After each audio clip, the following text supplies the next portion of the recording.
Can I come in? And I'm not even going to start pretending like every day. I don't want to pretend and tell you guys what I've been through, what life has been while I was.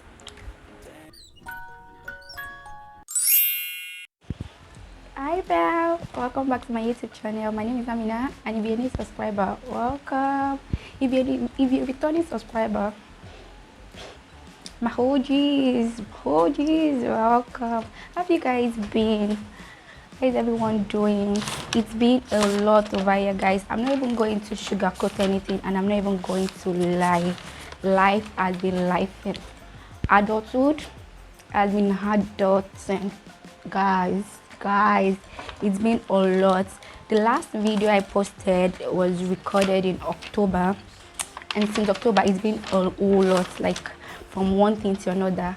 Most importantly, I needed to take a break. I needed to rest. I was exhausted. I was overwhelmed, and I felt like I won't come here to put on a first aid like everything has been going on well, when in the real sense I'd also be kicking my ass. Yeah, I'd also be kicking my ass, but thankfully I am back now, and I'm just going to give a quick update on what I've been up to and all of that.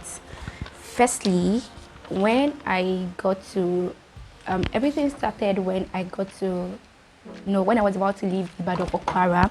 So I realized that my face soap had finished, and then I wanted to just switch from organic products to like I was tired of organic products, and coupled with the fact that the girl I was using her organic products was, our customer service was shitty. So I felt like, okay, I could actually walk into a store and just buy products instead of having to rely on somebody that I don't even know the content of what she's mixing. So I made up my mind like, okay, I was done with using organic products. It's time to just go back to the base and just work something out for my skin, because apparently it's always been a roller coaster with my skin, because man, my skin has always been, all I could remember while growing up is that I always use antiseptic soap, always use antiseptic in my water. It's just been like that for me. So I felt like it was a norm, not knowing like I was doing like a lot of damage to my skin, because my skin could actually protect itself in the real sense. So yeah, it happened. So that night I was supposed to travel to Kwara very early the next day, so I had to just walk into a store and buy something because I didn't have any face soap again. So I felt like, okay, let me just walk into the store and buy something. So that night I bought like a facial wash. I'm going to talk about that later. I'm going to do like a review of the facial soap I bought.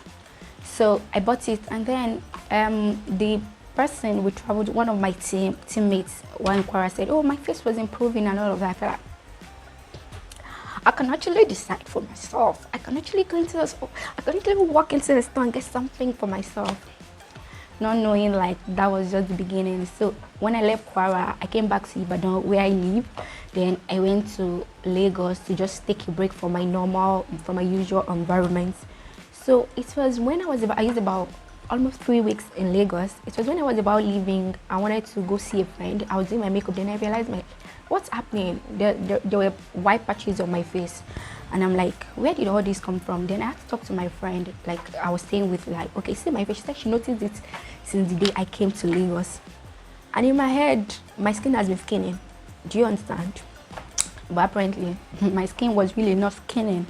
So yeah, I got back to Ibadan. I noticed like my chest, my neck, everywhere had white patches, and in prior times, I've been diagnosed with pityriasis versicolor, where I went to see a dermatologist because nothing was working. All this broad spectrum antifungal stuff weren't working and all of that. I'm going to probably do another video where I get to talk about pityriasis versicolor and my journey with it. So yeah, so it's been like that. I'm still like it's not like my skin is back to normal, but I just feel like, okay, it's high time I just came back to creating content, like irrespective of whatever the condition my skin was saying or whatever. I even had to take a break from everything I was using, because I felt like, okay, at this point I really had to know, like, okay, what exactly is going on? How am I supposed to curb all of these things happening and just get it right? So a lot of people say different things. So, oh, is the cream you're using, is the soap you're using, not knowing like what you've been going through with your skin on a normal day. But in actual sense, I felt like if I was that same person that people used to appreciate as skin, like your skin is popping, you look good, your skin is very nice. If I'm actually going through anything, people should be able to know that. So I'm not going to come out here and I'm not going to go out and feel like, okay, my life is perfect, my skin is perfect. When it was perfect, I was working it. Now that it is imperfect, I'm still going to work it. At some points, I always wanted to wear cover up clothes, like where I get to cover my neck and my chest. I'm like, no, I'm not going to do that. Why am I pretending? So every day I get messages like, so what is wrong with that your skin? So this cream you are using is really affecting your skin. Me, that's normal deal. You know that, what cream am I using? Is it like I want to bleach or what? I don't understand. But still, yes, even when you change your skincare routine, your skin purges, your skin will purge.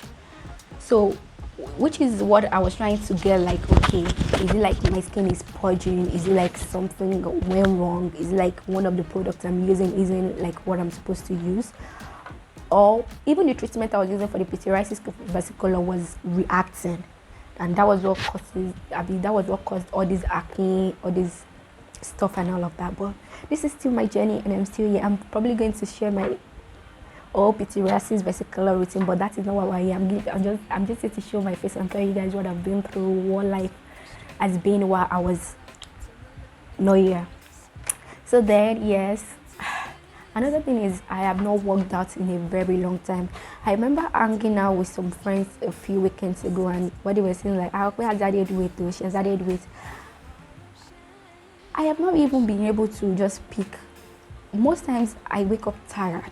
Like, I am always tired these days. I can't even pick a jumping rope, even if I've not been to the gym like in a very long time. Just I do my workout, and I'm not even going to start pretending like every day. I don't want to pretend I wasn't having it, my body wasn't having it. Please be careful what the comments you make on people's weight, on people's skin. You don't know what that person is going through. And there are a lot of ways you can say that will not hurt that person's feelings. That person might have been dealing with self-esteem issues already, and you adding yours.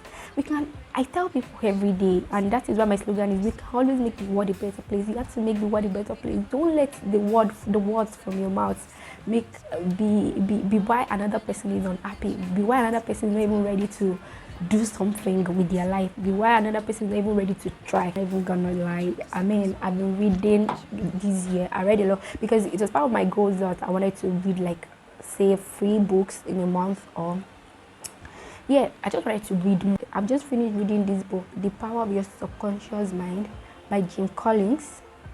Guys, I highly recommend that book. You really need to read that book. Normally, I am an affirmation person. I believe like I can always declare what I want in life and it's gonna come true because I know the universe is listening. It has an infinite power to make my dreams come true, to make my goals come true. But me reading The Power of Your Subconscious Mind made me realize that I can even do a lot more with this infinite power, this infinite intelligence. Subconscious mind can actually just make a lot of things happen. Let me give myself for instance. Whenever I think of bad things, it happens like within a tickle of my eye. So whenever any bad thought crosses my mind, I'm praying like, God, do not allow it to happen. I don't want this to happen. But I keep feeling like, okay, whenever I want something good to happen, why does it not happen like with a flinch? Like, I want it to happen. Why is it not happening?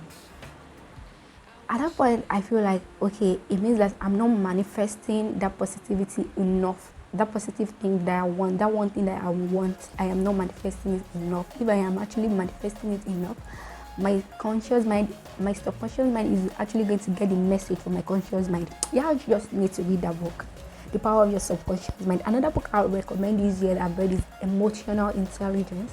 Who is the author of Emotional Intelligence? And I always have it like in my head. So those 2 books I highly recommend. Living life one day at a time. I'm not even going to lie. I show up every day. I go out every day. I have a 9 to 5 actually that I do because, guys, Nigeria is Nigeria, you know. I was ranting on my Instagram yesterday, like I bought my armpit spray that I used to buy like not even up to 8,000 for like 2,000, and I'm like, has it been long I bought this thing? And this is just an armpit spray I picked on the shelf, like, okay, they don't really have the one I use, let me just pick this one to use. And I saw my bill when I paid my receipt or something, and I'm like, oh, why? For what? My ground has changed. I moved, guys. I moved I moved because sometimes your environment is even why you're not productive. I was tired of my former place, my former space. I was tired. I've been living there. I've been living in that space since 2018. Then I moved into another space that wasn't mine. Yeah, I was staying alone here basically, but it wasn't still my personal space. The space was not set up in a way like I wanted my space to be. So I finally had to move. There's basically nothing in my apartment right now. I'm not going to lie, but yes, this is my space. I feel like I can twerk it the way I want. I can decorate it the way I want. I can just, if you have, I'm a minimalist, basically. I'm a minimalist and a monochrome person. So if you have space ideas for me, I'm just trying to set up my space. This is my living room slash office space, or let's simply put, then I have a bedroom. I basically have nothing again because when I was moving from my former space, I sold most of my stuff because I felt like I didn't like those stuff again, and I just wanted to change most of the things I was going to use here. And I'm someone who believe like some people don't see life that way. I believe that it's just going to happen. If it is what you actually want, it is going to happen. You don't worry about it. Just do it, because I've always wanted to move from that my space for so long. I hear people saying that you spend so much money in that space, so why are you moving? I even had a friend tell me that, so you left all those your stuff in the house and all of that. But life is going to continue. What if I was relocating? Am I going to say because I'm relocating I want to carry the old things I bought from my former space to wherever I'm relocating to? Do you understand? So sometimes just live in the moment, enjoy the moment, and whatever you feel your mind wants, just go for it. We don't know what is happening in the next minute. We don't know what is going to happen in the next minute. So make sure you're living to the fullest, guys, to the fullest, Bells. Make sure you're back to creating content, basically. And I hope I am able to create small looks on people and do that for myself as well. So wish me luck, guys. And don't forget to make the world a better place. See you in my next video. Bye, guys.